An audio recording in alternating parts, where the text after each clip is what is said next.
Friends, there are few questions in front of us in relation to the partnership. That's why it's written mix. It would be involving your resolution, admission, retirement, and all. Soham and Rohan gave a guarantee of rupees 50,000 and profit to Mohan. At the end of the year, deficiency occurred of rupees 10,000 in the Mohan's profit. Now we need to journalize it. So first of all, the Sohan or Rohan who has guaranteed the profits to Mohan, no profit sharing ratio is given, so their guaranteed amount contribution would also be equal. Now think from the partnership firm point of view. Sohan and Rohan has given a guarantee to the Mohan, right? So for the case, Sohan and Rohan become for the firm, they are the debtor from whom the firm has to receive and to whom the firm has to give, that is Mohan. Dear, kindly focus on the things that the debtor and creditor among the partner we choose from the firm point of view. Here, the firm is supposed to pay guaranteed amount to the Mohan.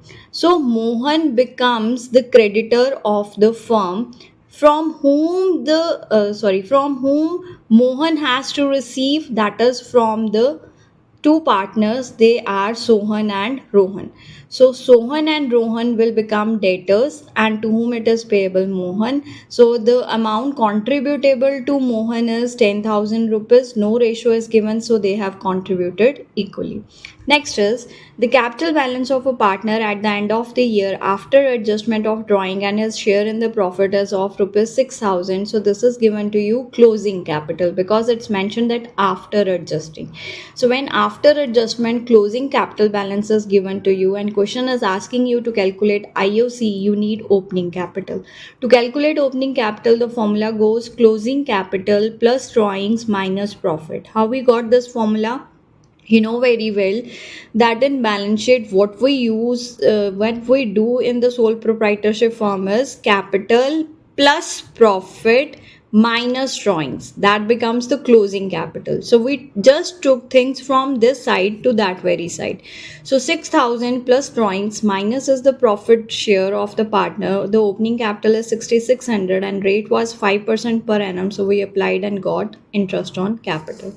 Next is building in the balance sheet is shown at 55 lakh. In additional information, it's given that it is overvalued by 10%. If it is overvalued by 10%, that means it is not 100 rupees. Okay? When he says that 10%, so actual value of the building should be 100, overvalued by 10, so the total incorrect value here is 110. Okay, now incorrect value is given in the question with rupees 55 lakh, and what we want to calculate is its actual value or by what amount it was overvalued.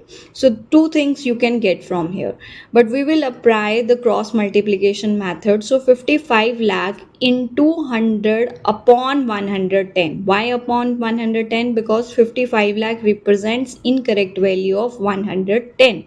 So in that very case, with the 100 we got the value of the building, the correct value of the building is 50 lakh rupees, and with what amount it was overvalued, that was rupees 5 lakh. That is the loss on the revaluation. But in case I directly want to calculate the overvalued amount, I can directly do that 55 lakh divided by 110 into 10. That could also give you the loss value. So in the balance sheet we will show building with an amount of rupees 50 lakh, but in the revaluation there is a loss of rupees 5 lakh. How this revaluation 5 lakh loss has been passed through the journal, that is revaluation account debit to building account, because building's value is reducing here with rupees 5 lakh.